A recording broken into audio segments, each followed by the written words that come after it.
Hey everybody, it's Lon.TV, and one of my favorite products of all time that I've reviewed here on the channel is the GPD XD. This is an Android device that feels a lot like a Nintendo 3DS. It's got a great controller on it, and it runs a bulk of the Android library, including many of the retro video game emulators that I love to play. And it's very portable with the clamshell design here, and it's just really been a kind of a knockout product for me. I really enjoyed playing with it over the couple of years that I have owned it. And the other day, GPD reached out and said, hey, would you like to check out our new version of this GPD XD? This is called the XD Plus, and it looks almost identical to the old one here. This is the Plus and this is the original, but they've done some things inside to make it a lot better. There's been some improvements here that we'll cover in this video, so you can see what the new one will bring into the mix. I'm also going to answer some questions that some of you posted on my Extras channel when I unboxed this last week as well. So hopefully I will get all of your questions answered, and if I don't, leave me a comment down below and we'll try to cover them in a follow-up video. Now, I do want to let you know, in the interest of full disclosure, that I purchased the original GPD XD with my own funds, but GPD reached out to me and provided this one free of charge. However, nobody is paying for this review. All the opinions you're about to hear are my own, and nobody has reviewed this content before I uploaded it. So let's get into it, starting with the hardware, and then we'll see how this new version performs. Now, as they say, it's not what's on the outside that counts, but what's on the inside, and there is certainly a lot more going on inside on this new version. It's got an MTK 8176 processor versus the rock chip that the other one had. As you'll see in a few minutes when we get to our benchmarks, it is a little faster. It also has more RAM, 4 gigabytes of RAM now versus 2 on the old one. The base model here now will have 32 gigabytes of internal storage versus 16 on the old version.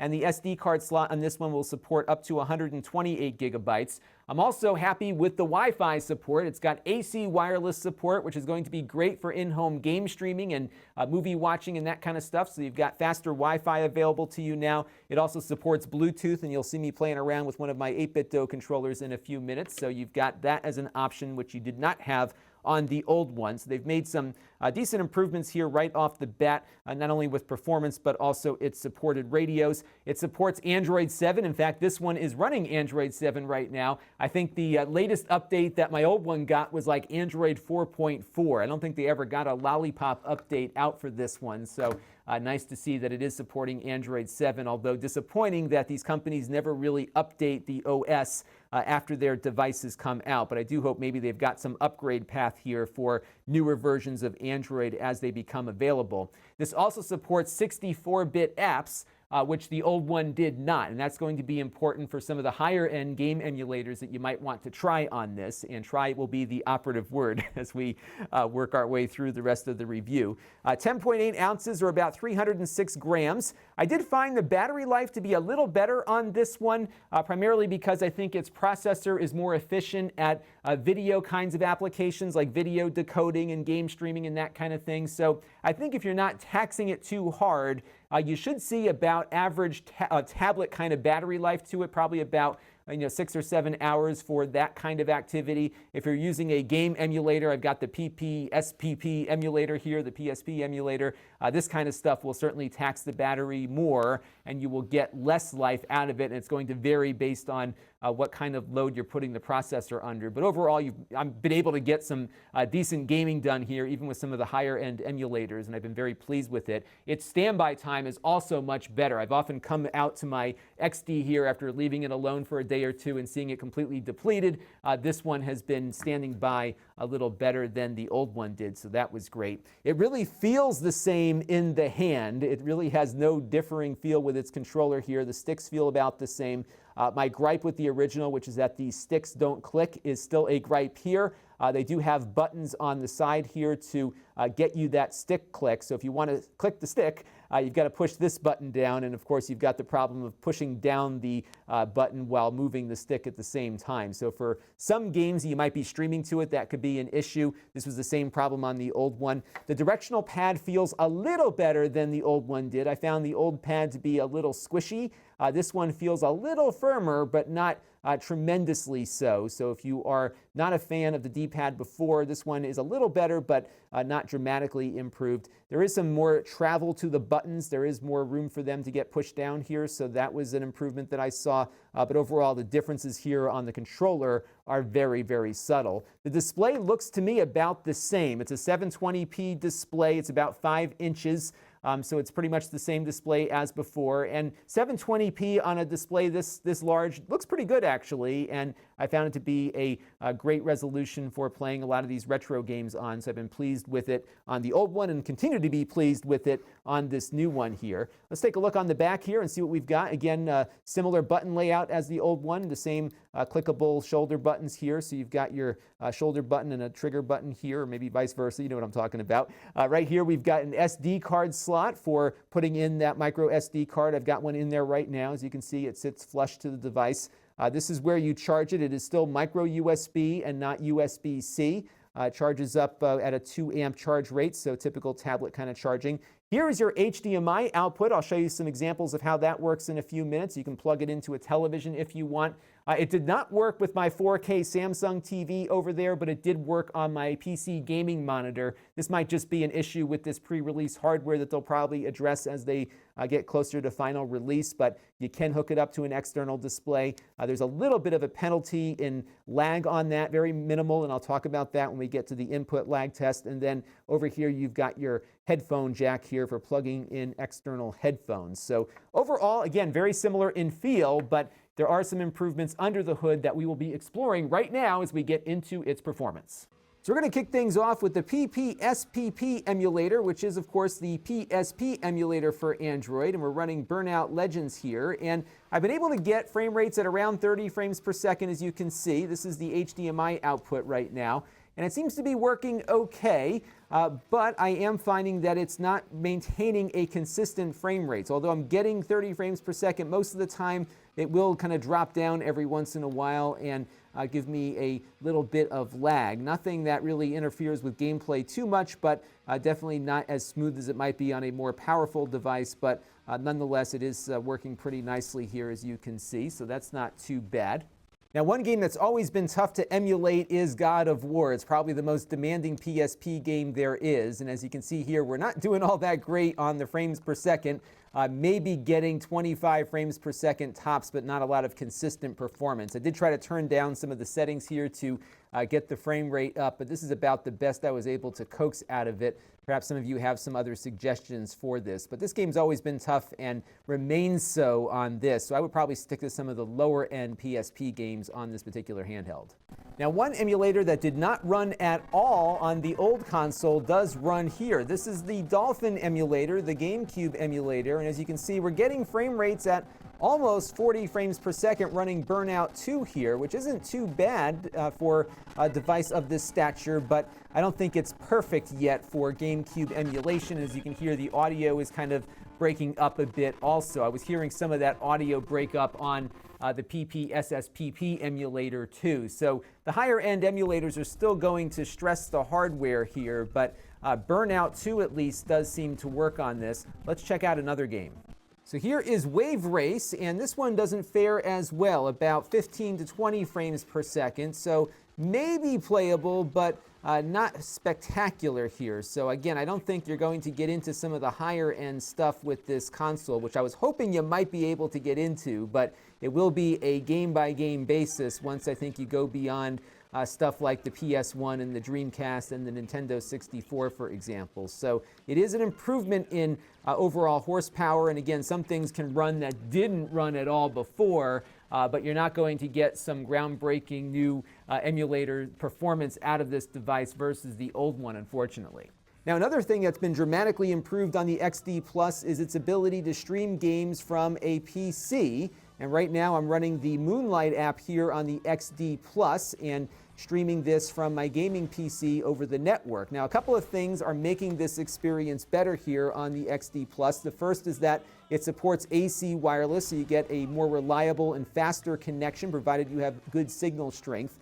But the other thing that I'm doing right now is running this in the H.265 mode, which is a more efficient video codec, which means you can get better quality images here with less bandwidth required. So I think I'm running at maybe, I think, 10 megabits per second right now and it looks okay. It's a little bit of artifacts going on here. I can tweak that to improve the image quality, but the nice thing is that you'll get a better quality image for less bit rate with this H.265 codec, and that is supported in hardware on the XD Plus here. So combine the networking along with the H.265, and you'll have a much better experience than the old one could do. The old one could only support H.264, and it only supported 2.4 gigahertz wireless networks. And I was always having a hard time getting a reliable game stream on the old device. The new one is remarkably better. Now, in the 3D Mark Icestorm Extreme test, I got some interesting results here.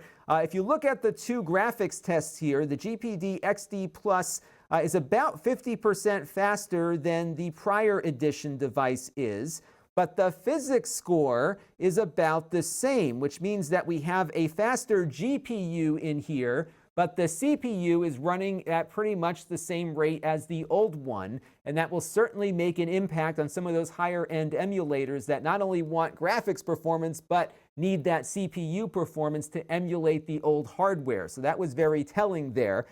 The GPD XD, the original, could not run the higher-end 3D Mark Slingshot test, but the new one here can. So we did run that one as well, and there we got a score of 1,000 on that test, right on the money. And you can see where this one comes in, perhaps compared to the Lenovo Tab 4 8 Plus we looked at the other day, which was an 8-inch tablet. It comes in around the same performance as that device does. But check out the NVIDIA Shield K1, still the fastest Android portable device out there, at least if you're not buying an $800 smartphone.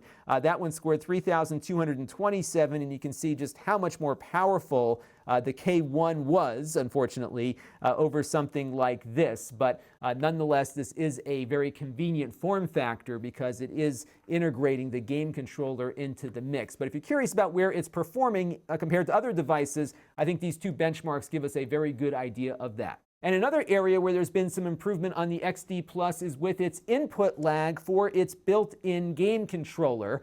Now, your measurements are going to vary based on what you're running on the device. Some emulators will introduce their own amount of lag to the mix, for example, and something like we just did with PC game streaming is also going to impact performance. But if you were to load up an Android app on here and push the button and see how quickly it responds to that, you will get a slightly faster response rate here. So the GPD XD Plus was getting around 80 to 92 milliseconds between the time that I pushed the button and something registering on screen. Compare that to about 100 to 120 milliseconds on the original XD. I was using a game controller testing app, which I'll put a link to in the video description for this, and that was the same app running on both devices, and we were doing about 20 milliseconds better with the XD Plus versus the XD. So there's been some improvement here, and in fact, this is a very good score for an Android device. Typically, there's more input lag on Android devices than what I'm seeing on this one. So I don't know if maybe Google did some adjustments to the OS, or maybe GPD's got a better strategy for connecting the game controller to the device here. But overall, the input lag was really pretty good on this one, and it was better than the old one and better than many other Android devices that I have tested recently, including that fancy new Motorola phone with the hardware add-on you can dock to it. This is doing much better than that did also. So that was good to see on this. The HDMI output on here does add a little bit of additional lag. I'm finding that it's coming in around 3 to 5 milliseconds or so. Not substantial, but there is a little bit more tacked on when you are connected up via the HDMI cable. So overall, I am quite pleased with the XD Plus, and I think if you're looking at the XD or the Plus is probably the way to go. Even if it costs a little bit more money, you are getting more RAM built in here, more storage, a slightly faster processor, and much better wireless support. You get that AC wireless support, which was lacking in the original, and you have actually working Bluetooth radio in here too for connecting up additional controllers and other Bluetooth devices. So just on those metrics, I think this is a very nice upgrade, and I don't think it'll cost all that much more than the original XD does or did. So that's a good thing. But if you are looking to do some of the higher end emulators, I don't think you're going to get your expectations fulfilled here. It certainly is better at some of these things than the original was. In fact, the GameCube emulator didn't run at all on the old one. It does run here on the new one, but the performance here is not going to rival some of those $800 smartphones we looked at earlier in the year that could at least get you up to 30 or 60 frames per second and have very playable experiences. You will have some playable experiences on here, but the frame rates will dip here and there, and some games just will not run very well on this hardware. We haven't yet cracked the sub $200 mark for this kind of emulation performance, but it will do better on the emulators that were kind of borderline on the XD. So the Dreamcast emulator Raycast will do better here, as will the Nintendo 64. The Nintendo 64 ran okay on the XD, but with some broken up audio here or there depending on the emulator you were running. It does have some improvements on this one due to the slightly faster hardware under the hood, but again, not going to be a groundbreaking emulation experience. It will be a little better than the last one, but again, you're going to still struggle with some of the higher end stuff. So that's going to do it for the XD Plus, and this is Lon.TV. Thanks for watching. This channel is brought to you by the Lon.TV supporters, including gold level supporters of the Black Eyed and Blues Music Hour podcast: Chris Allegretta, Gerard Newberg, and Kalyan Kumar. If you want to help the channel, you can by contributing as little as $1 a month.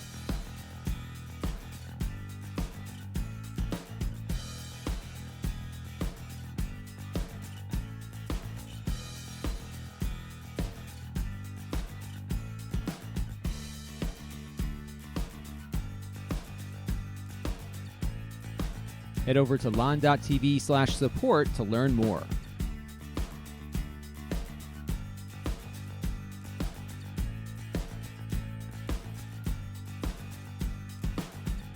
And don't forget to subscribe. Visit lon.tv/s.